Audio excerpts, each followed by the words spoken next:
title, The Man Who Built Dreams But Never Got Paid. In a bustling city filled with tall buildings and shiny glass towers, there was a man named Tunde, a construction worker who spent most of his life building homes for others, homes he could never afford to live in. Every morning, before the sun could even stretch its light across the horizon, Tunde would rise from his old creaking bed in a one-room apartment with cracked walls and a leaking roof. He would whisper a short prayer, wear his dusty boots, grab his lunch in a nylon bag, and head to the construction site, the same place he had worked for nearly 12 years. Tunde was the kind of man who gave everything to his job. He wasn't just a worker, he was the heart of the team. When the younger men got tired, he encouraged them. When someone got injured, he was the first to help. When the boss wasn't watching, he still gave his best. Because for him, work was not just about money, it was about purpose.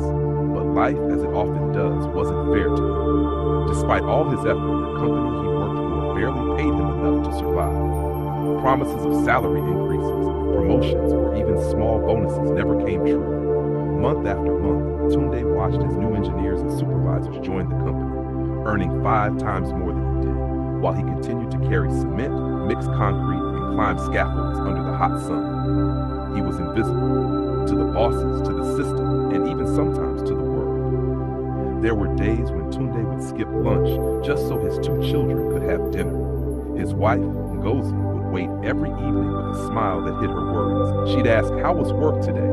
And he'd reply with his usual smile, "We're getting there." But deep inside, he knew that there was a place he might never reach. One rainy evening, after working late to finish a building for a client who wanted it done before the deadline, Tunde slipped on a wet plank and fell from the 2nd floor. He was rushed to a local hospital with a broken leg and bruised ribs.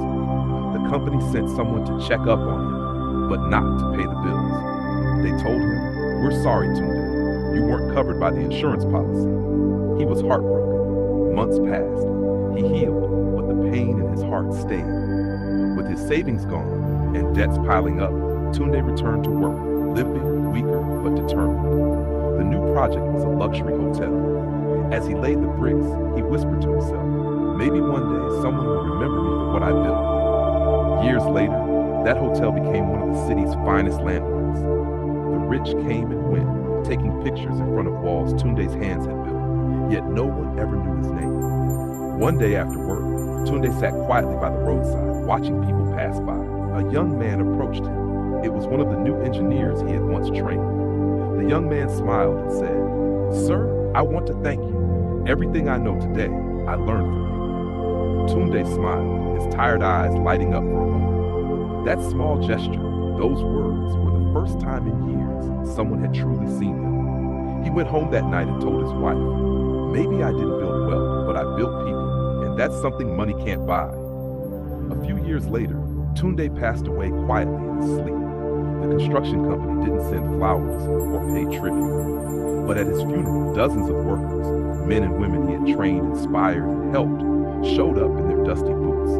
They carried his coffin, tears falling onto the soil, whispering, "You built this world, Baba Tunde." And though he was never paid what he deserved, he left behind something priceless, a legacy built not from money, but from sacrifice, love, and hard work.